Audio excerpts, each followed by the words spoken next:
네, 안녕하세요. 아름다운 TV 갤러리의 박혜영입니다. 네, 연말에 다양한 문화예술 관련 행사와 시상식들이 있는데요. 네, 저희 미술계에선 한 해의 마무리라고 할 수 있는 국립현대미술관의 올해 작가상이라고 할 수 있습니다. 네, 바로 그 주인공을 오늘 모셨는데요. 네, 김을 작가님을 소개합니다. 네, 안녕하세요. 안녕하세요. 네, 반갑습니다. 네, 그리고 국립현대미술관의 학예사님이시죠. 임대근 미술평론가분 나오셨습니다. 안녕하세요. 안녕하십니까, 임대근입니다. 네, 반갑습니다. 네, 오늘 김우 작가님 나오셨는데요. 어떤 작업을 하시는 분이신지 직접 소개 좀 부탁드릴게요. 네. 예, 저는 드로잉을 중심으로 해서요. 회화, 또는 오브제, 아상블라주 같은 다양한 작업을 하고 있는 김을 작가입니다. 네.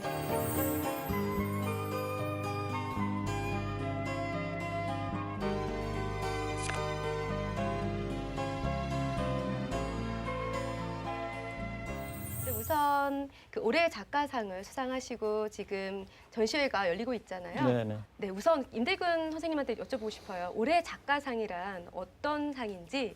네. 올해의 작가라는 전시 자체는 굉장히 유서 깊은 전시인데요. 최근 1년간 가장 활발한 활동을 펼쳤고 또 국내외 미술계에 큰 족적을 남긴 작가들 중심으로 4분을 선정을 해요. 그래서 전시를 4분 전시를 열고 그 전시 중간에 한번 그 중에서 또 프라이즈를 한 분을 선정을 해서 주는 걸로, 그래서 약간 이벤트성이 강한 전시이기도 하고요. 네네. 그리고 굉장히 중요한 전시죠. 중요한 전시죠. 네, 미술계에서는 올해 작가상 수상이 정말 대단한 그런 상이 아닌가라는 생각이 드는데요. 맞죠? 네. 네. 네, 그렇다면 김을 작가님의 키워드는 드로잉이잖아요. 네. 네, 드로잉이라는 뭘까? 네, 김우 작가님한테 직접 여쭤보고 싶어요. 드로잉 정말 쉽고도 어려운 네. 그림의 장르인데요. 네. 전통적인 의미로 보자면 드로잉이 그냥 종이 위에 그림, 간단히 그린 그림 그 정도였는데요. 20세기 한 중후반에 들어서면서 그 개념이 아주 확대돼 버렸어요. 네. 그래가지고 요즘에는 거의 한마디로 정의가 안 되는 그런 아주 폭넓고 참 애매모호한 개념을 가진 그런 드로잉이 돼버렸는데요. 아무튼 현대미술에서 굉장히 중요한 위치를 차지하고 있는, 거의 저는 개인적으로 그 중심이라고 생각합니다. 현대미술의 중심. 그리고 일반적인 어떤 창조 활동의 물론 중심이고요. 네. 비록 한마디로 정의하기 힘들지만 종이 위의 어떤 그림이라는 그런 전통적인 형식적인 개념에서 떠나가지고 어떤 작업에 임하는, 그림에 임하는 작가의 내면적인 태도, 거기에 따라서 저는 드로잉이 결정된다고 보거든요. 그럼 선생님, 드로잉하고 이 완성된 회화나 이런 조각과 예를 들면 페인팅과 드로잉은 어떻게 다르다고 생각하시는지 묻고 싶어요. 드로잉은 이제 예를 든다면은 사람이 아침에 일어나가지고 바로 침대 위에서 깼을 때, 그때는 정말 아주 솔직한 자기가 드러나 있는 상태거든요. 네. 뭐든지 할 수 있는 상태죠. 의식 안 하고, 남을 의식 안 하고, 그 상태가 바로 드로잉적인 상태라고 보거든요. 근데 이제 페인팅은 아침을 먹고 외출을 하면서 문 열고 나가면서 그때부터는 이제 페인팅적인 세계가 된다고 봐요. 왜냐하면은 첫째는 남을 의식해야 되고, 발걸음도 조심해야 되고, 또 이제 직장에 나가서는 대화나 어떤 기본적인 예의를 다 갖춰야 되고, 격식을 차려야 되고, 그 상태가 저는 페인팅이 아닌가 그렇게 비유를 하고 싶습니다. 정말 그렇게 얘기를 들으니까요. 정말 이해가 잘 되는 것 같아요. 선생님 표현대로라면 화장하기 전에 생얼. 그렇죠. 그렇습니다. 네, 그런 생얼 같은 드로잉 작업들을 6년 동안 1년에 1000점 정도를 작업을 해서 전시회를 개최를 하셨는데요. 그 1000점의 그 드로잉을 직접 보시고 이렇게 남다른 이렇게 감회가 있으셨다고 들었어요. 뭐 기가 막혔죠. 사실 처음에 조그만 전시실에 결국은 다 전시하지는 못하고 한쪽 옆에 이렇게 앨범 형태로 대부분의 작품들은 앨범 형태로 네. 돼 있었는데 보통 저는 이게 페인팅이나 이 전시에서는 사실 그다지 오래 있는 편이 아닌데 금방 지쳐서 그때 거의 한 3시간 정도를 그냥 그걸 계속 본 것 같아요. 그래서 일단 처음 놀랐던 것은 한 사람이 이런 생각들을 다 이렇게 쏟아낼 수 있을까 하는 생각이 마치 이렇게 빅뱅처럼 네. 그 생각들을 막 주체를 못 하신 것 같아요. 선생님 드로잉 작업에 대해서 제가 글을 쓰면서 그걸 드로우 아웃이라고 제가 신조어를 만들었는데 네. 뭐 드로잉이라는 것 자체가 그린다는 의미도 있지만 뭔가를 꺼낸다라는 의미도 있잖아요. 그래서 선생님 그 드로잉들은 보면은 이게 뭔가를 꺼내서 치장할 틈이 없어요. 그러니까 너무나 그냥 뱃속에 있는 장기 같은 것들을 마치 그냥 드러내서 그냥 보여주는 그런 형태이기 때문에 어떻게 보면 좀 용례는 어긋나지만 드로잉이라는 것 자체가 나를 꺼낸다 이런 의미로 보여진다고 생각을 해요. 아, 이 작가는 진정으로 자유로웠구나 하는 생각을 하면 굉장히 감동을 받거든요, 저는. 그때 그런 생각을 했어요. 그래서 정말 그 느낌이 없구나, 이 작가는. 그냥 부럽다. 이렇게. 그 드로잉 프로젝트는 그 어떻게 해서 시작을 하시게 되신 거예요? 네, 그거는 드로잉 이전에는 그 페인팅을 했었는데요. 페인팅도 이제 어떻게 하다 보니까 굉장히 그 주제 의식이 강한 네. 좀 어떤 그 센 쉽지 않은 주제를 가지고 이렇게 작업을 했었어요. 그러다 보니까 첫째는 이 주제가 좀 싫어졌고요. 왜 내가 이렇게 이 짧은 인생 동안 네. 작가로 살면서 꼭 이렇게 주제를 정해서 몇 가지만 그려야 되나라는 그런 좀 그 억울함이 있었고, 그다음에 또 그림에 대한 모종의 조금 이 회의도 있었어요. 그리고 또 이제 내 머릿속에는 그려야 될 게 엄청 많았었거든요, 그동안에. 그 즈음에. 네. 그래서 이걸 다 그려야 될 텐데. 언제 그리나. 네. 네. 그래서 이제 그때 자연스럽게 떠오르는 것이 이제 드로잉이었고요. 드로잉 작업에 이제 본격적으로 진입을 하던 차에 이걸 좀 확실히 하고 싶었어요. 말하자면 성과를 좀 확실하게 내고 네. 싶어서 이 프로젝트 개념으로 진행을 했는데, 예를 든다면은 그 주제를 없앤다는 그런 거 하나 하고, 그다음에는 1년에 1000점을 그린다는, 또 1년에 한 번씩 이렇게 이걸 내보이겠다는, 전시로 내보이겠다는 그런 프로젝트성 어떤 그 각오, 그다음에 또 1년에 한 번씩 되도록이면은 전시를 하시고. 예, 네. 작품집을 하나씩 내겠다는 그런 이 계획이 있었어요. 그래서 예, 그런 계획을 딱 하고 하니까 이게 좀 이렇게 긴장도 되면서 의도에 맞게끔 충분히 그렇게 진행이 됐었어요. 저는 가장 기억에 남는 작업이 초창기에 그 금속으로 이렇게 만든 자화상 작품이 있었어요. 이게 강한 인상을 받았거든요. 그 자화상 시리즈 얘기를 좀 들어보면 어떨까 싶어요. 제가 원래는 그 주얼리 디자인을 했었어요. 금속 공예, 네. 비금속 공예 뭐 그런 걸 했었는데요. 그걸 하다가 저 애초에 꿈이 이 화가가 되는 거였기 때문에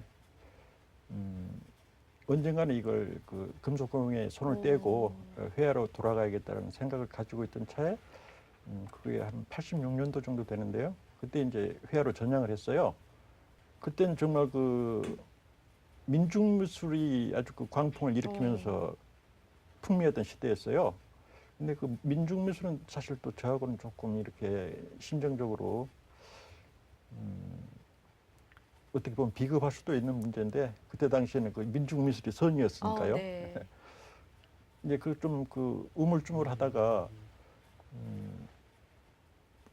우선 나부터 한번 좀 그려보자라는 생각을 했었어요. 왜냐하면 그때 당시에 사실은 제가 이 실존 문제나 그런 문제, 나라는 누군가 이거 굉장히 궁금했었어요.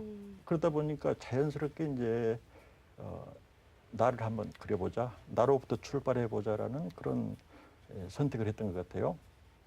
그걸 이제 마무리하고 나니까 그 다음에는 당연히 이 큰 그 어떤 그 고민 없이 가족 네. 문제로 이렇게 옮겨가더라고요. 관심사가. 그거는 저희 가족이 조금 그 시골의 전형적인 그 대가족이었었는데요. 네. 뭐 아무튼 다사다난했어요. 또 가족사를 이렇게 조금 이 회화로 풀었다 보면은 좀 재미있는 뭐도 나올 것 같다라는 그런 기대도 있었고요. 그래서 이제 그 혈류도라는 저희 그 가족사를 소재로 한 조금 그 이상한 작품들을 했습니다. 작업들이 등장하는군요. 네. 네, 이렇게 그 짧게 어떻게 이제 그런 작업들을 하게 됐는지에 대해서 들어봤는데요. 네. 자화상과 그리고 혈유도, 네, 그런 것들은 이렇게 시각적으로는 어떤 작업들이었고 또 어떻게 또 이해를 할 수 있을까요? 처음 봤을 때는 네. 아우 막 힘들었어요. 보기가 힘들었어요. 왜냐하면 좋은 작업은 사람을 불편하게 만들어요. 되게 그리고 이게 너무 벌거벗은 작업들은 그걸 투영해서 사람이 자기 모습을 보게 되거든요. 그러니까 자화상 작업도 그랬었고 그 뒤 혈류도 작업도 사실 제가 김월 작가님을 좋아하게 된 그 계기도 됐지만 한편으로는 아 정말 이렇게까지 막 이런 생각이 들 정도로 근데도 이렇게 한번 보고 나면 이게 그 머리에서 잘 지워지지가 않는 거죠. 사실 그런 작업하다가 사실 그게 2000년대 초였나요? 어쨌든 예.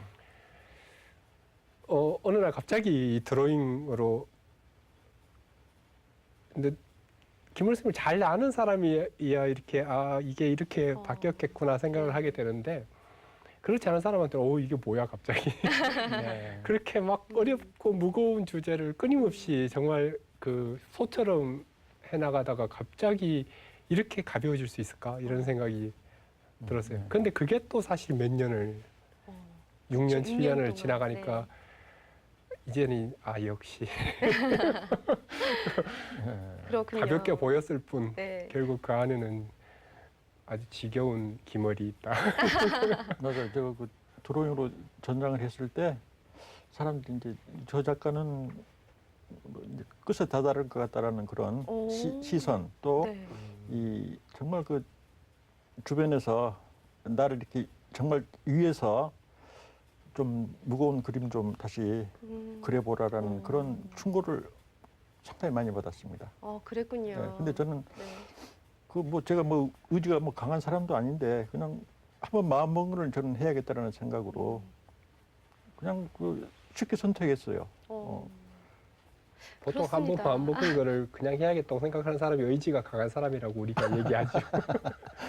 네, 작품 주제가 이렇게 자화상, 혈유도 좀 어떻게 보면 무겁기도 하고 또 진중한 그런 주제로 작업을 하셨는데 또 그 이후에는 또 오브제 작업을 또 하셨어요. 네네. 지금 저희 스튜디오 앞에도 지금 오브제 작업들이 나와 있는데요. 이 오브제 작업을 또 하시게 된 이유와 또 오브제란 무엇인가라는 이제 그런 질문을 한번 드려보고 싶어요. 네. 오브제에 대해서는 저는 뭐 특별한 생각이 없었어요. 이건 자연스럽게 나온 작업이었거든요. 네. 뭐냐면은 그냥 드로잉인데 약간 입체로 된 드로잉이라고밖에 저는 그렇게 생각이 안 돼요. 저는 그 주변에 그 어떤 종이를 보거나 어떤 물건을 보면은 그게 다 재료로 보여요. 그래서 저는 드로잉 하면서 그 종이를 사본 적이 없습니다. 드로잉을 그동안 하면서. 지금도 마찬가지고요. 잡동사니 종이들이 저희 이제 드로잉 테이블 위에 이렇게 쌓여져 있는데 이런 그 오브제도 마찬가지입니다. 여기 있는 거 다 전부 다 그냥 주변에서 이렇게 돈 안 들이고 이렇게 그래요? 파운딩 한 거거든요. 다 죽은 거예요. 주변에 이렇게 다양한 멋진 이렇게 작품스러운 오브제들이 줄 수 있다면은 어디에서 이렇게 아니요. 어디에서 이렇게 주 오셨는지 좀 궁금해요, 작가님. 어떤 여행을 가거나 할 때는 저는 항상 그 뭔가를 주울 준비를 하고 갑니다. 제일 목적이 저는 이런 그 그럴듯한 물건, 그럴듯 좋은 종이 이거 구하는 게 목적이거든요. 그건 그 아이들이 가지고 노는 그 공인데요, 장난감 공. 네, 이런 거 정말 재밌는 것 같아요. 이렇게 아톰이 그려져 있는 공이거든요. 그 공에 이렇게 직접 작가님께서 이렇게 페인팅을 한 작품이라고 볼 수 있는데요. 그 장난감의 세계는 정말 그 이 현실은 물론이고 아주 그 상상의 비현실적인 그 세계까지 다 포함하고 있는 그런 세계거든요. 네. 그래서 그 아무튼 그 어떤 미술의 재료로 오브제의 재료로 사용하기 아주 좋은 그런 물건입니다. 저는 되게 궁금한 게요. 저기 트럭이 있어요. 네. 트럭에 지금 뭔가가 잔뜩 있는데요. 저 작가님의 작업에서 볼 수 있었던 그 눈물인 것 같거든요. 맞습니다. 네. 네. 저 눈물에 대한 얘기를 나눠보면 어떨까 싶어요. 네. 저희 스튜디오에 이렇게 눈물 작업이 한 점 나와 있어요. 네네네. 네, 이 작품이 바로 눈물 작품인데요. 눈물이라고 하면 또 감격스러운 눈물도 있고요. 또 행복의 눈물도 있고 또 이렇게 아픔이나 또 슬픔의 눈물이 다양한 눈물의 그런 의미가 있잖아요. 네네네. 작가님께서는 또 어느 지점에서 이렇게 주로 작업을 하시는지 궁금해요. 그건 전체인 것 같아요. 그 눈물이 포함하고 있는 그 모든 그 어떤 그 정서적인 상태를 다 지금 염두에 두고 그걸 느끼면서 한 작업이거든요. 네. 특별히 무슨 슬픈 눈물이다 또는 뭐 행복한 눈물이다 그런 차이는 두지 않았어요. 네. 예. 근데 눈물이 왜 이게 중요했냐면은 네. 인간의 몸에서 배출하는 네. 그 묘한 물질이더라고요. 이게 어떤 그 삶의 본질하고도 약간 관계가 있는 그런 물질인 것 같기도 하고 네. 또 어떻게 보면은 이 몸에서 배출된 시 같기도 하고 네. 아무튼 묘한 그 좀 의미심장한 물질이다라는 생각으로 그냥 그런 호기심으로 이 눈물 작업을 시작했던 것 같아요. 네. 임대근 선생님은 어떻게 보셨어요? 기본적으로 선생님 작업은 이렇게 보는 사람이 여러 가지 생각을 하도록 그렇죠. 만들어요. 네. 그래서 제가 흔히 하는 말로 이렇게 현대 미술은 과거의 이제 전통적인 미술하고 달리 손가락을 보면 안 된다. 네네. 손가락이 가리키는 달을 봐야 된다라고 어. 항상 얘기를 아, 하거든요. 네. 그래서 근데 이제 사실 우리는 다 손가락을 보기에 마련이죠. 근데 손가락을 보면서 손가락이 가치가 얼마나 있나 이것부터 생각을 하게 되니까 선생님 작업은 이런 것이든 저런 것이든 다 드로잉 똑같은 드로잉이라고 생각이 돼요. 그래서 드로잉이라는 것 자체가 사실 거기에 선 몇 개라든지 뭐 거기에 어떤 형태의 오브제라든지 이런 것들 자체가 중요한 것이 아니라 네. 그 선 몇 개를 통해서 바라보는 사람들 머릿속에서 완성이 되기 때문에 드로잉이라고 할 수 있는 네. 거라고 생각하거든요. 그래서 그런 의미에서 어떻게 보면 아까 얘기했듯이 20세기 현대미술 전체가 드로잉이라고 해도 네. 과언이 아니다라고 얘기할 수 있는 것 같고요. 선생님 그 눈물방울 같은 경우도 정말 많은 사람들이 많은 맥락에서 읽을 수 있을 것 같아요. 정말 저걸 눈물방울이라고 얘기하기 전까지는 시라고 생각하면서 보는 사람도 있을 네. 것이고 또 정말 아픈 눈물도 생각할 수 있고 또 감동스러운 눈물도 생각할 수 있고 또 오브제와 또 비슷한 또 부조 형식의 작품이 저희 스튜디오에 나와 있는데요. 이 작품 정말 재밌는 것 같아요. 뭔가 많은 이야기를 나눌 수 있는 그런 작품처럼 보이는데요. 위에는 또 새가 있고요. 네. 또 커튼으로 두려워진 어떤 창문을 상징하는 부분도 있고요. 또 캠퍼스 이렇게 비워져 있는 공간도 있고요. 이렇게 다양하게 뭔가 그 생각을 할 수 있는 작업 같은데 네, 이 작품에 대해서 한번 설명을 좀 해주시면 어떨까요? 이것도 이제 그 그림에 대한 약간 드로잉적인 생각으로 네. 그림을 조금 한번 생각해 본 그런 작품인데요. 그림이 존재하는 방식, 또 그림이 놓여 있는 어떤 그 공간의 문제들, 그렇죠. 그거를 이제 네. 생각하면서 했던 건데, 저게 개별적으로 뭐 특별한 의미는 없습니다. 근데 회화가 놓여 있는 공간에 산에 있어야 되는 저기 새와 새알, 새집 저게 이렇게 두 개를 같이 한 장소에 매치시키면 어떤 그 미적인 현상이 벌어지나를 조금 실험해 보려고 한 작업이거든요. 이렇게 마지막으로 짧게 이 작품도 한번 보고 싶어요. 프레임을 직접 만드셨다고 네. 하셨는데 이것도 직접 다 만드셨는지 네, 궁금해요. 이거 전체적으로 네. 전부 다 내가 만드는 겁니다. 어. 이 작품은 그 제목이 비욘드 더 페인팅인데요. 네. 그러니까 회화 너머에란 얘기거든요. 네. 근데 그 회화 표면에 그림인 듯 그냥 생면인 듯 그려진 어떤 평면 위에 실제로 구멍이 뚫려가지고 창문이 달려 네, 있거든요. 창문이 달려 있어요. 네, 네. 뒤에는 검정 공간이고요. 그래서 저는 약간 그 드로잉적인 그 그렇죠. 실험적인 정신을 가지고 네. 이 페인팅 폼은 별로 중요하지 않다라는 그런 태도로 그린 작업이거든요. 네. 그래서 표면에 그 집착하는 것보다는 이 그림이 나오기까지의 어떤 그 과정 속에 또는 이걸 그리고 있는 작가의 진짜 내면의 어떤 그 생각들 그대로 투영이 안 되거든요. 네. 근데 그거를 캐치하는 것이 훨씬 그림에서는 중요하다고 봐요. 네. 그래서 그것을 이제 이 그림 표면을 넘어서 그런 더 궁극적이고 본질적인 문제를 이렇게 보라는 그런 창문이거든요, 네. 저희가.